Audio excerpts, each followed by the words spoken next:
생각 말씀입니다. 로마서 6장 6절 이하입니다.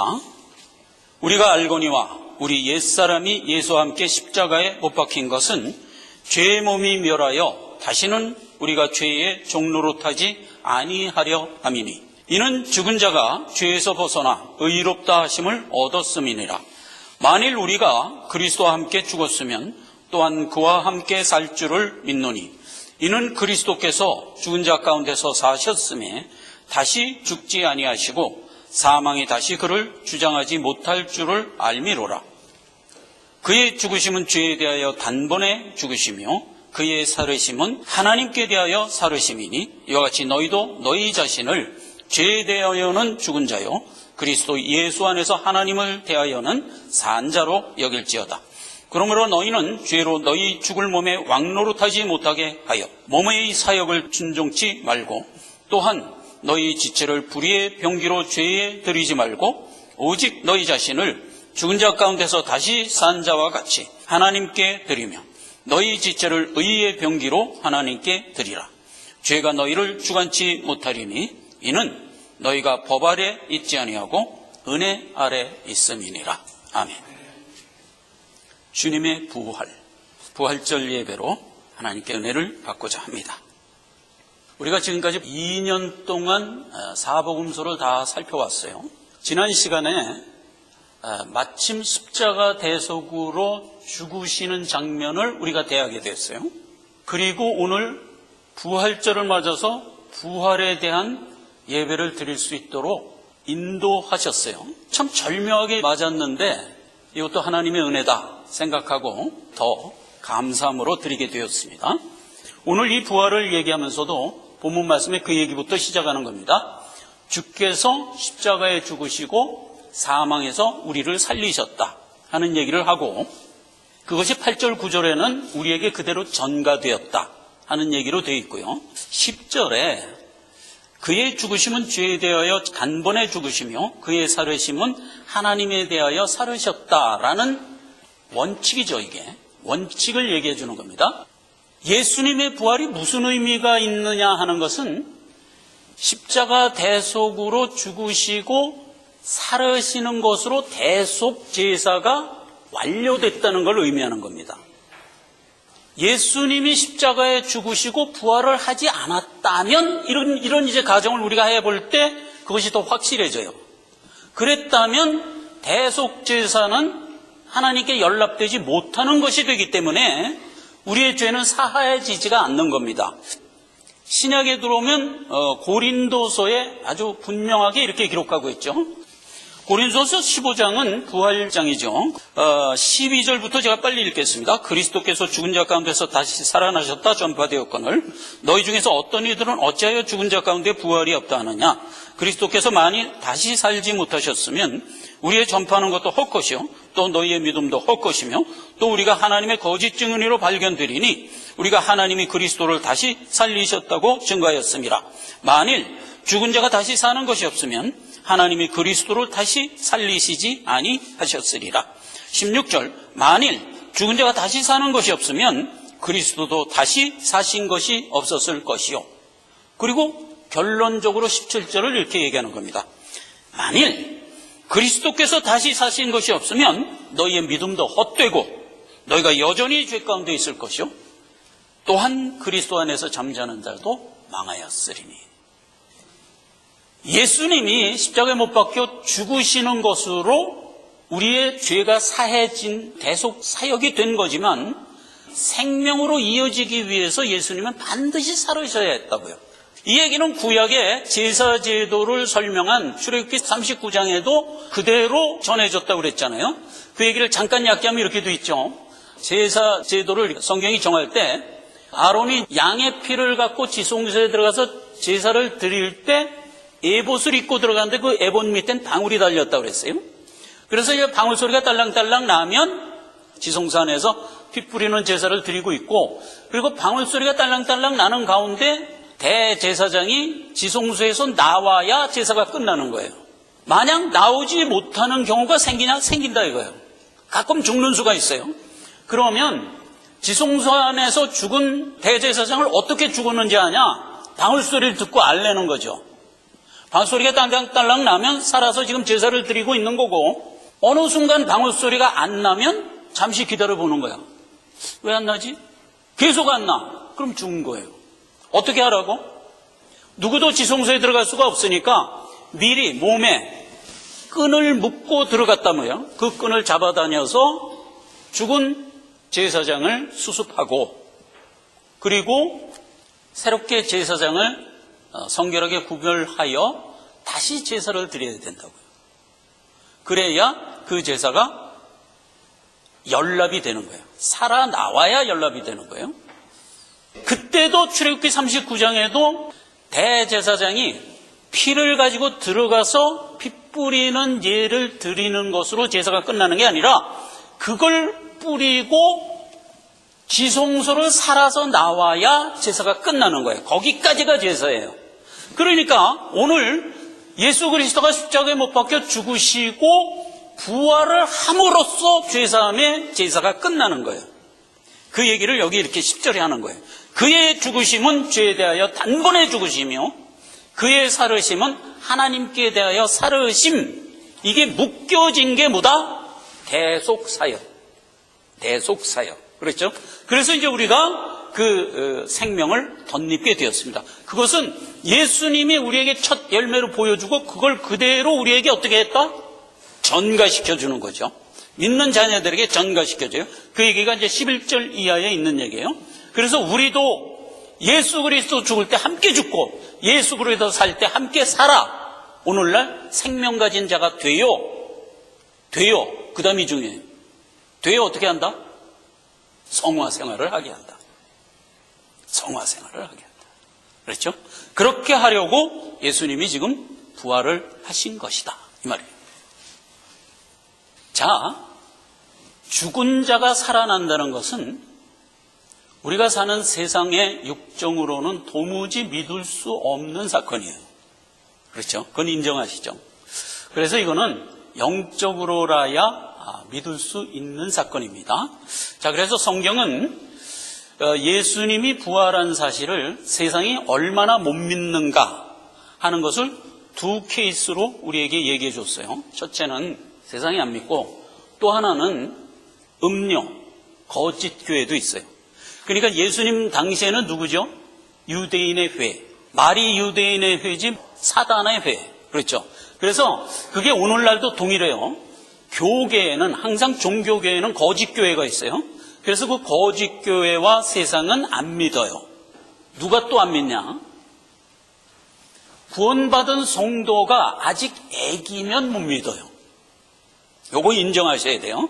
그래서 요 두 부분을 먼저 살펴보고 그다음에 부활이 우리에게 주는 의미를 들어가 보자 하는 겁니다.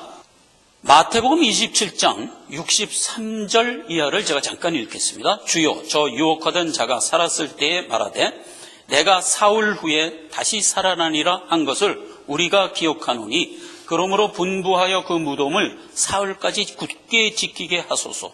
그의 제자들이 와서 시체를 도적질하여 가고 백성에게 말하되 그가 죽은 자 가운데서 살아났다 하면 후의 유혹이 전보다 더 심할까 하나이다. 자, 이게 누가 한 말이에요? 대제사장과 바리새인들 무리가 한 말이에요. 근데 대제사장과 바리새인들 무리가 항상 예수를 잡아 죽이려고 대할 때 예수가 한 얘기를 기억하고 있어요. 내가 십자가에 죽고 사흘 만에 살아나리라 하는 얘기를 예수님이 종종 했거든요. 그 얘기를 이 사람들이 들었어요. 들어서 알고 있어요. 알고 있는데 믿지는 않았어요. 그래서 지금 예수님이 십자가에 못 박혀 죽고 말대로 하면 지금 살아나야 되는데 어떤 생각을 했냐? 예수 시체를 제자들이 훔쳐가갖고 예수가 살아났다고 거짓말하여 계속 유혹할까 염려했다 이거야. 그러니까 사단의 회, 즉 거짓 교회가 염려하는 것은 부활할까 봐 염려하는 게 아니고 그건 아예 안 믿으니까 부활하지도 않았으면서 시체 훔쳐가서 부활했다고 거짓말할까 염려했대요. 그래갖고 이제 빌라도한테 가서 요청을 하죠. 제자들이 시체 훔쳐가다가 부활했다고 속일 것 같으니까 파수꾼을 좀 굳게 해 주십시오. 파수꾼에 가서 굳게 지키도록 명을 했다 이 말이에요. 이들이 이렇게 안 믿는 거예요. 오늘날 거짓 교회가 많죠. 제가 늘 얘기하지만 교계 100이라고 그러면 60%가 거짓 교회예요. 그래서 이 거짓 교회는 부활을 안 믿습니다.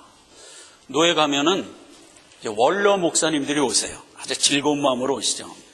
근데 그 원로 목사들이 와서 이제 식사하면서 하는 얘기를 이렇게 제가 늘 이렇게 즐겁게 귀담아 듣습니다. 들어보면 한국에서 자기가 젊었을 때 목회할 때 그 거짓 교회 목사들하고 이렇게 교분을 하면서 목회를 한 경험을 얘기하는데, 그때 그 거짓 교회 목사들이 부활을 안 믿는 거야. 교회 목사인데 부활을 안 믿어요. 아니, 목사인데 부활을 안 믿는 게 아니라 그 목사가 소속해 있는 교단 전체가 부활을 안 믿는 거예요. 이런 놀라운 사실을 성도들은 모르는 거야. 굉장히 유명한 목사님 이름을 대면서 그 자기 친구인데 부활을 안 믿는 거야, 그 사람이. 아직도 살았어요, 그 사람. 강남에 그 엄청나게 부자교회 목사님이야. 지금 원로 목사님 됐죠. 부활을 안 믿는 거야. 왜 안 믿는들까? 신신학을 했기 때문에 안 믿는 거예요. 프린스턴 대학에 가서 신신학을 했거든. 프린스턴 대학은 원래 장로교 고전 신학교였어요. 근데 1929년도에 신신학으로 바뀌었어요. 그때부터 이 프린스턴 대학이 신학을 뭘 갖고 한다고? 성경을 갖고 안 해. 성경을 재해석한 고등비평서를 갖고 신학을 해요. 그럼 그 성경을 재해석한 고등비평의 내용이 뭐냐? 성경에 있는 모든 이적을 다 부인하는 거예요. 동정녀 탄생, 부활, 예수님이 한 모든 이적 다 부인하는 거예요. 이건 다 상징이라는 거예요, 상징. 부활이라는 건 우리의 악한 마음이 선하게 되는 것, 이걸 부활이라고 그러는 거야. 이러면서 부활도 상징화해버려요.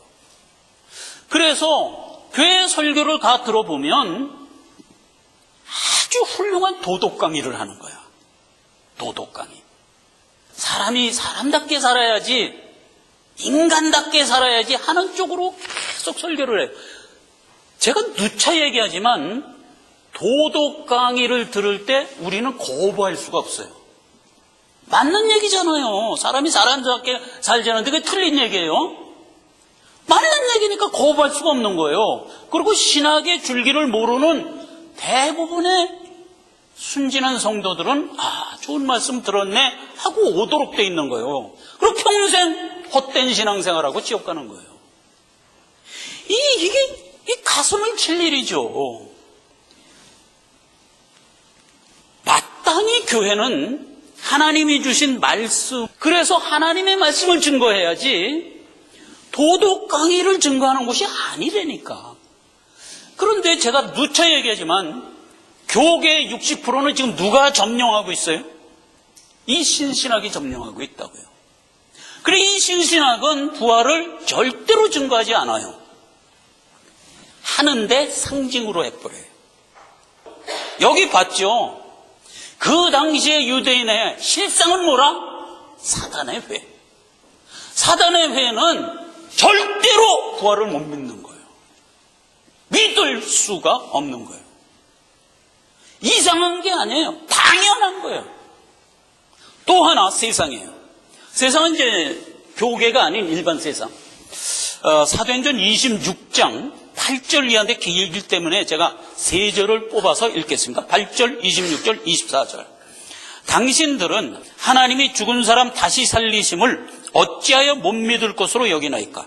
왕께서는 이 일을 아시기로 내가 왕께 담대히 말하노니 이 일에 하나라도 아시지 못함이 없는 줄 아나이다. 이 일은 한편 구속에서 은밀히 된 일이 아니니이다. 사도 바울이 부활 때문에 유대인에게 고소를 당하여 재판을 받고 있어요, 지금. 그래갖고 그 당시에 총독인 베스도 총독과 아그리빠 왕 앞에서 변증한 내용이에요. 당신들은 어째요 부활이 없다 하느냐. 세상 사람들한테 그렇게 얘기하는 거예요. 그런데 지금 세상 사람들한테 당신들은 어째 부활이 없다 하느냐 이렇게 얘기하면 뺨 맞아요.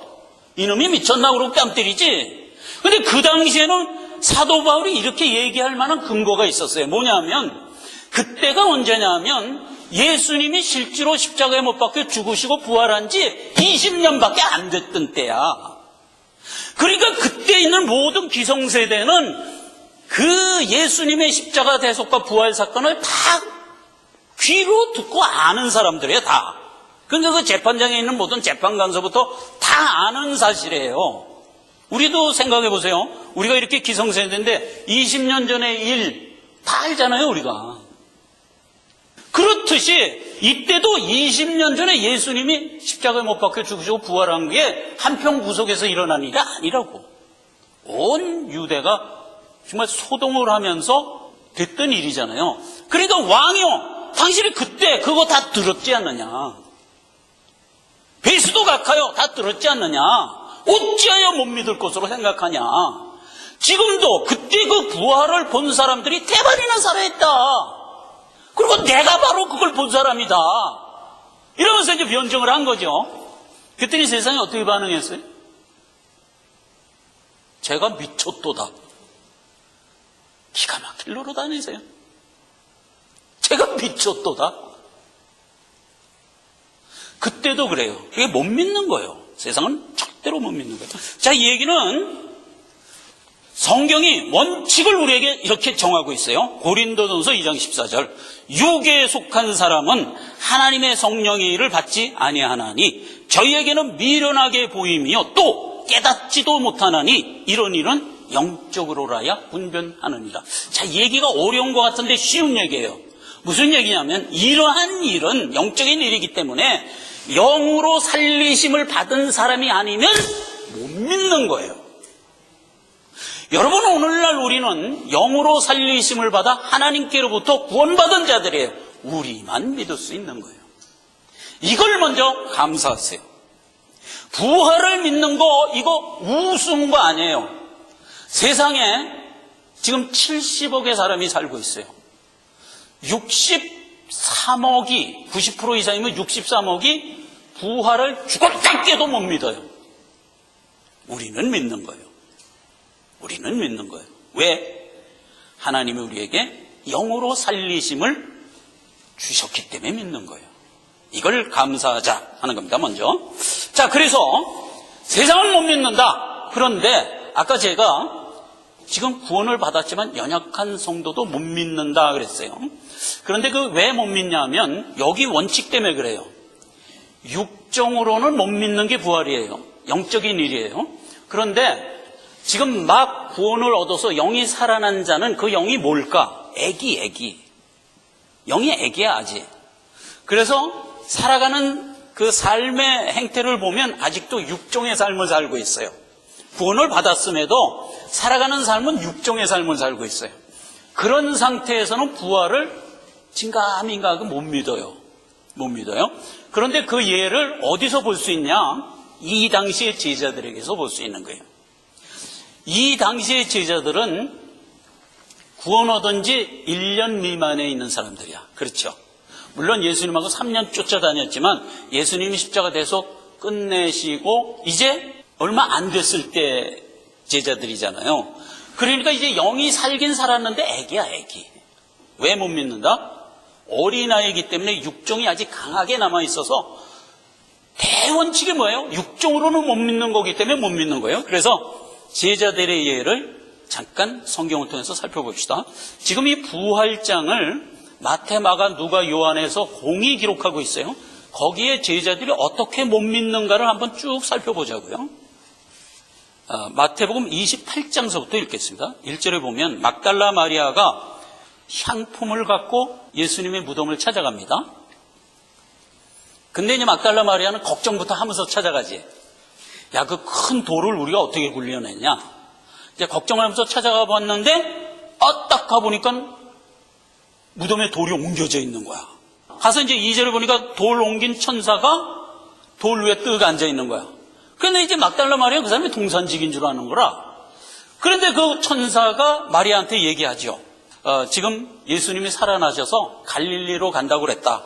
그러니까 너희도 빨리 제자들한테 가서 갈릴리에 가서 예수님 뵈라 그래라. 그러니까 이제 막달라 마리아하고 마리아 일행이 기뻐갖고 막 이제 달려갑니다. 제자들한테 막 달려가는데 예수님이 딱 나타난 거예요. 달려가는 마리아 무리한테 나타난 거예요. 지난 시간에 예수님 곁에 있는 여인들이 이름이 밝혀진 사람 몇 명이라고 그랬죠? 9명. 마리아. 그래서 막 마리아가 5명이 있었고, 살로메가 있었고, 요한나가 있었고, 수산나가 있었고, 그다음에 예수님의 이모. 그래서 이제 이름이 알려진 사람만 9명 있었다고 그랬어요. 이 9명이 이제 막 달려가는데 그 앞에 예수님이, 부활한 예수님이 툭 나타난 거예요. 예수님이 툭 나타나서 천번이 평안 아니요? 이렇게 물어본 거예요. 평안 아니요? 그랬더니 이 여자들이 예수신 줄 알고 발 앞에 엎드려서 경배했다. 이렇게 됐어요. 17절에는 갈릴리로 간다고 그랬잖아요. 예수님이. 그래서 실제로 갈릴리로 갔어요. 그래서 거기서 제자를 만나는 장면이 나와요. 그런데 제자들이 그때 부활한 주님을 배우나 보고도 의심을 하더라. 이렇게 돼 있어요. 그럼 우리가 예수님, 부활한 예수님을 보고도 의심할 수 있는 여지가 우리 안에 있다는 것을 항상 생각하세요. 그만큼 우리가 연약해요. 그걸 항상 생각하세요. 그리고 이제 20절 이하에 주께서 증인으로 우리를 보내는 것으로 해서 마태복음은 얘기가 끝나요. 마가복음을 가보면 막달라 마리아에게 제일 먼저 보여줬다. 이렇게 기록되어 있어요. 막달라 마리아는 누구라고 그랬죠? 7 귀신 고쳐서 깨끗게 한 여인이었어요. 누가복음 8장에 기록되어 있죠. 그렇게 해서 막달라 마리아에게 제일 먼저 보여줬는데 왜 막달라 마리아에게 제일 먼저 보여줬을까 하는 것은 바로 우리에게 제일 먼저 보여줬다 하는 뜻이기도 해요. 11절에 제자들에게 가서 주님이 살아났다, 내가 봤다 이렇게 얘기를 했는데 제자들이 고지를 듣고도 안 믿었어요. 제자들이 이제 다 낙심을 해갖고 고향으로 돌아가는, 엠마오로 돌아가는 두 제자가 있었는데 부활한 주님이 그 엠마오의 제자들에게 나타나죠. 14절에는 제자들이 모여있는 방에 예수님이 찾아가셔서 교훈을 하는 장면이 나오죠. 왜 안 믿냐? 마가복음 14절. 그 후에 11제자가 음식 먹을 때에 예수께서 저에게 나타나사 저희 믿음 없는 것과 마음이 완악한 것을 꾸짖으시니 이는 자기의 살아난 것을 본 자들의 말을 믿지 아니함일러라. 그리고 이제 사명 주고 승천하는 것으로 해서 마가복음은 끝이 나요. 자, 누가복음에 가면 조금 자세히 기록됐는데 여인들이 무덤을 찾아갔을 때 천사가 여인들에게 한 말이 이런 말을 해요. 7절에 이미 예수님이 너희에게 살아날 것을 고지하지 않았었냐? 이미 말해주지 않았냐? 그런데 어찌하여 못 믿고 무덤을 찾아왔느냐? 이렇게 얘기해요. 누가복음은 비교적 자세히 기록을 했고 또 우리가 이해하기 쉽게 기록을 한 이유가 누가복음은 누구를 위한 복음? 이방인을 위한 복음이기 때문에 영적으로 얘기를 하기보다는 풀어 얘기하는 쪽으로 많이 했어요. 그래서 누가복음은 아주 자세히 되어 있는데 분명히 얘기를 하는 겁니다. 예수님이 살았을 때 내가 죽고 나서 부활하겠다고 분명히 얘기했는데 어찌하여 너희는 그 예수님의 하신 말씀을 안 믿냐? 이렇게 일단 여자들한테 질책을 하죠. 여러분, 예수님이 십자가에 죽고 부활할 것을 몇 번 고지했다고 돼 있죠? 기억 혹시 하세요? 다 우리가 복음서 살펴보면서 언급을 했었어요. 5번 했어요.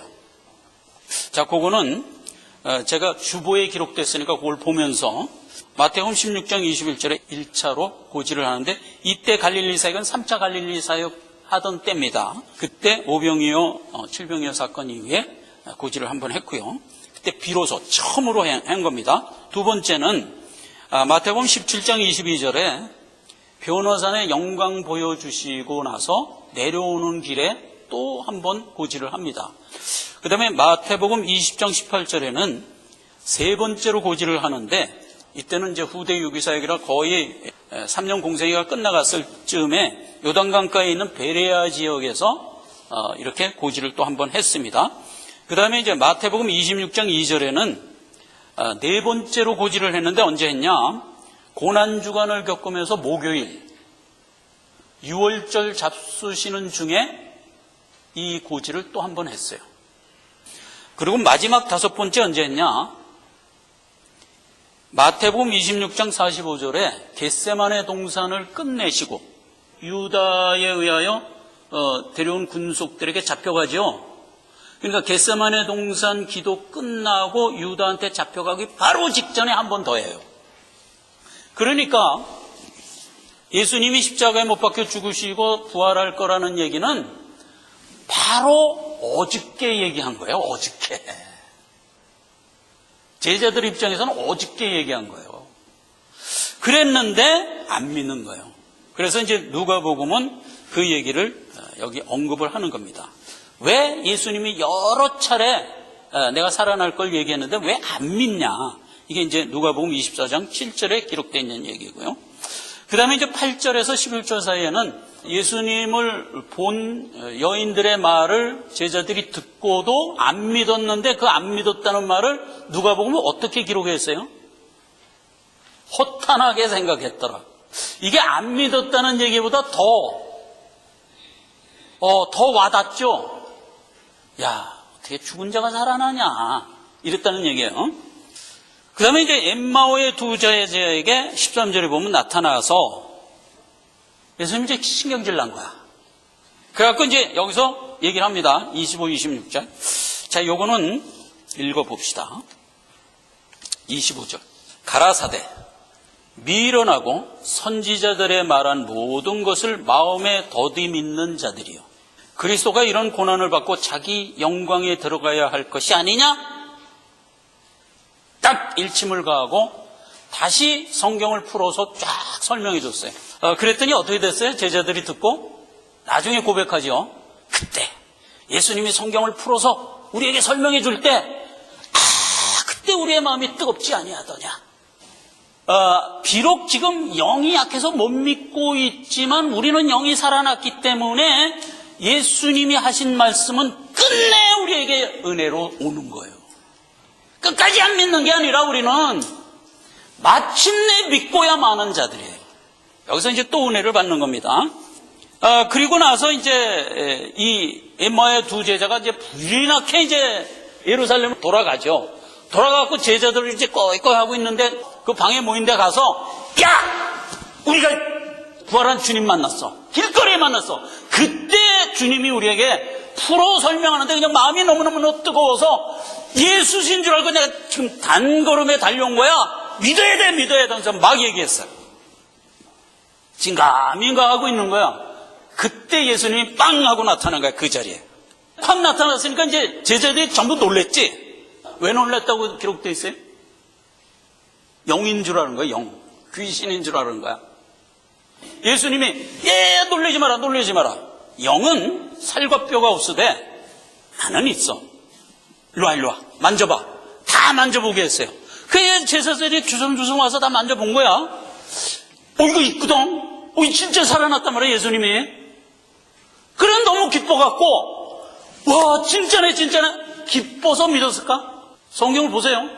너무 기뻐서 안 믿는 거야. 아니, 안 믿는데 이런 이유가 있는 줄은 난 또 꿈에도 생각 못했어요. 너무 기뻐서 못 믿는 거야. 예수님이 이제 복장이 터지는 거야. 그래갖고, 야, 만지고도 못 믿겠냐? 여기 뭐 먹을 거 없냐? 갖고 와봐라. 그래갖고 제자들 보는 데서 먹어 보여주셨어요. 이래도 못 믿냐? 이렇게 된 거예요. 그래서 이제 제자들이 간신히 믿었어요. 그때 도마가 그 자리에 없었어요. 도마가 나중에 왔을 때, 야, 예수님 정말 살아났더라. 만지니까 글쎄 실제로 만질 수가 있고, 뭘 이렇게 생선도 잡수시고 그러더라. 그리고 이제 막 자랑스럽게 얘기를 하니까 도마가 이제 살짝 어깃장이 난 거야. 나만 못 봤는데 말이야. 응? 쟤네들은 다 보고 말이야. 신난다고 그러고. 난 못 믿을 거야. 난 몰라. 못 믿을 거야.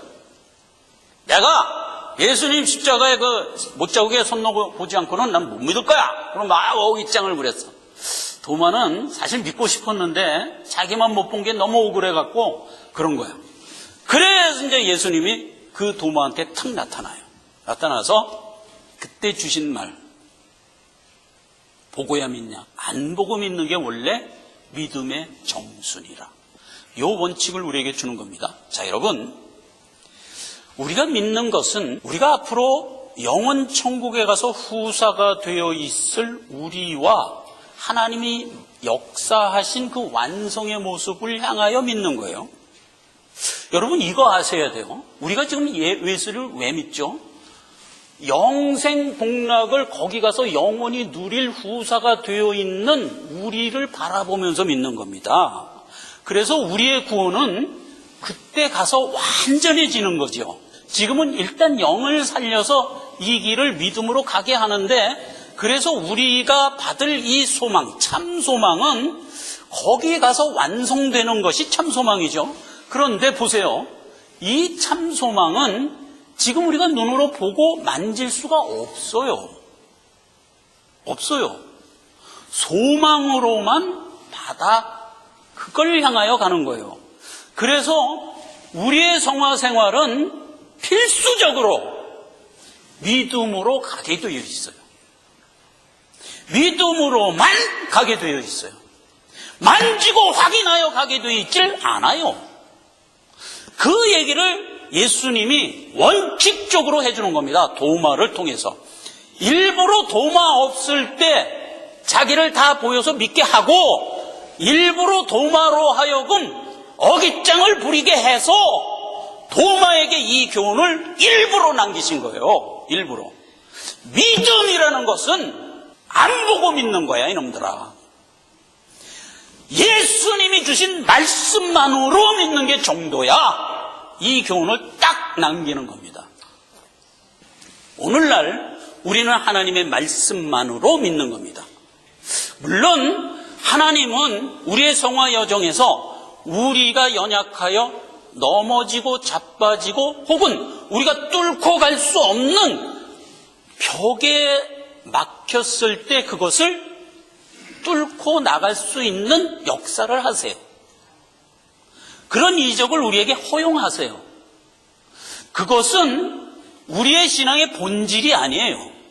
우리로 하여금 천성에까지 무사히 도착하게 하려고 하나님이 이끄시는 견인의 손길 중 하나인 것뿐인 거예요. 그렇기 때문에 우리가 갖는 신앙의 본질은 믿음이란 말이에요.